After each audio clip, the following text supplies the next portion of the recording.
ఇంద్రియాతీతాలు లేదా అతీంద్రియాలు ఉన్నాయా? ఇది సబ్జెక్టు. ఇంద్రియాతీతము అంటే అర్థం ఏంటంటే, ఇంద్రియాలను వేటిని పిలుస్తున్నాం?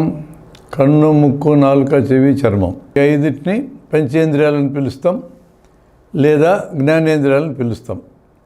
ఈ 5 ఇంద్రియాల ద్వారా మనకి వాస్తవం నుంచి, వాస్తవం అనగా ఈ విశ్వంలో ఉన్న పదార్థ రూపాలు, శక్తి రూపాలు అన్నిటినీ కలిపి వాస్తవాలు అంటాం.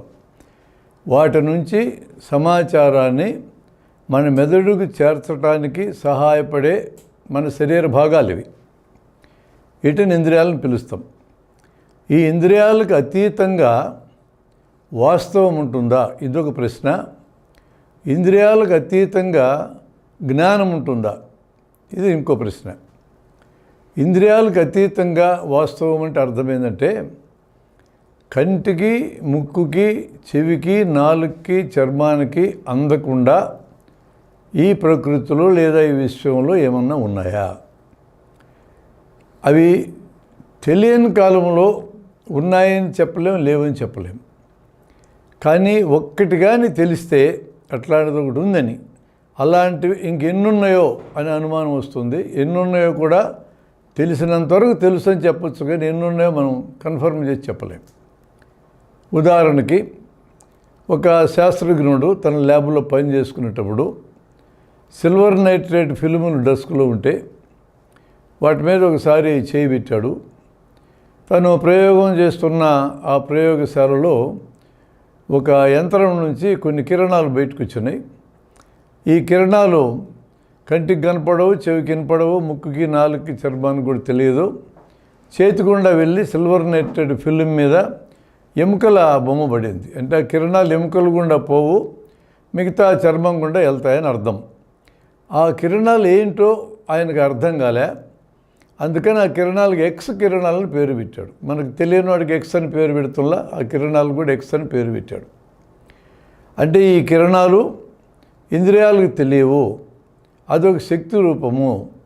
ఎముకలు వాటిని అడ్డుకుంటున్నాయి, చర్మము లాంటివి అడ్డుకోవటం లేదు అనే విషయం సిల్వర్ నైట్రేట్ ఫిల్మ్ మీద పడ్డ బొమ్మ ద్వారా అర్థమైంది.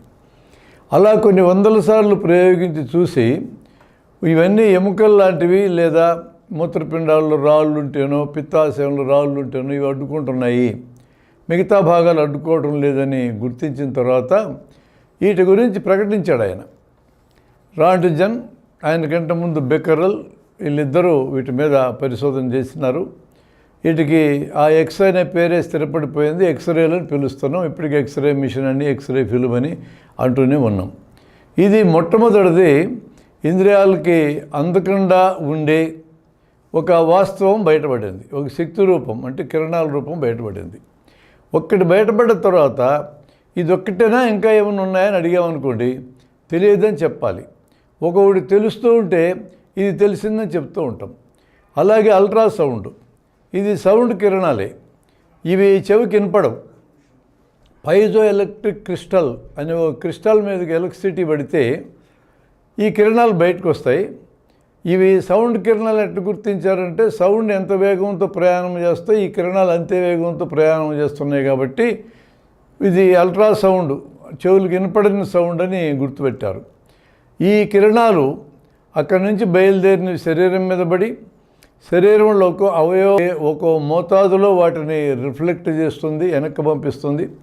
దాన్ని తిరిగి స్వీకరించి టీవీ తెర మీద వాటి ఆకారాలను రీకన్స్ట్రక్ట్ చేసి, అంటే ఎలక్ట్రిసిటీ నుంచి పైజ్ ఎలక్ట్రిక్ క్రిస్టల్స్ మీద పడిన తర్వాత అల్ట్రాసౌండ్ కిరణాలు శరీరం మీద పడటం, తిరిగి మళ్ళీ వెనక్కి వెళ్ళడం, వెనక్కి వెళ్ళిన దాన్ని మళ్ళీ ఎలక్ట్రికల్ ఎనర్జీ కింద మార్చి, ఆ తర్వాత టీవీ స్క్రీన్ మీద దృశ్యం కింద మార్చిన తర్వాత ఆ పడ్డ ఆకారము ఏ శరీర భాగంలోంచి ఇవి రిఫ్లెక్ట్ అయ్యి వచ్చినాయో దాని ఆకారము యాక్సిడెంట్ల రూపంలో, సర్జరీ రూపంలో, లేదా చనిపోయినాక డిసెక్షన్ చేయటం రూపంలో, రకరకాల రూపాల్లో వాటిని కన్ఫర్మ్ చేసుకొని, ఈ కిరణాలు ఇలా పడి ఈ ఆకారాన్ని మనకు స్క్రీన్ మీద చూపిస్తే అవయవాల్లో ఈ లోపం ఉంటుందని కొన్ని లక్షల కోట్ల సార్లు ప్రయోగించి తెలుసుకున్నారు దాన్ని.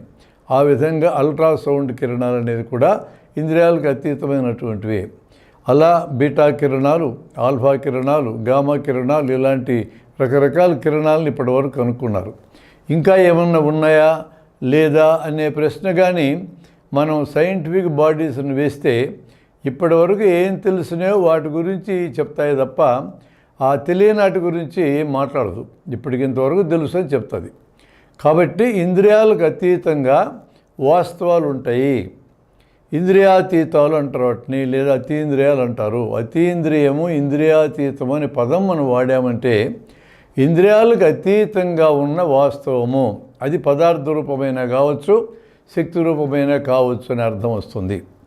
ఇంద్రియాలకు అతీతంగా జ్ఞానం వస్తుందా? కొంతమంది ఇంద్రియాలన్నింటినీ బంధిస్తే అప్పుడు జ్ఞానం మొదలవుతుందని చెప్పే ఆ వాదన చేసేవాళ్ళు ఉన్నారు. ఇప్పుడు ఇందాక మనం చూసినటువంటి ఎక్స్రే కిరణాలు ఇంద్రియాలకు అందవు, కానీ ఎక్స్రే కిరణాలతో సిల్వర్ నైట్రేట్ ఫిల్మ్ మీద పడ్డ బొమ్మ వల్ల కంటికి కనపడేదే.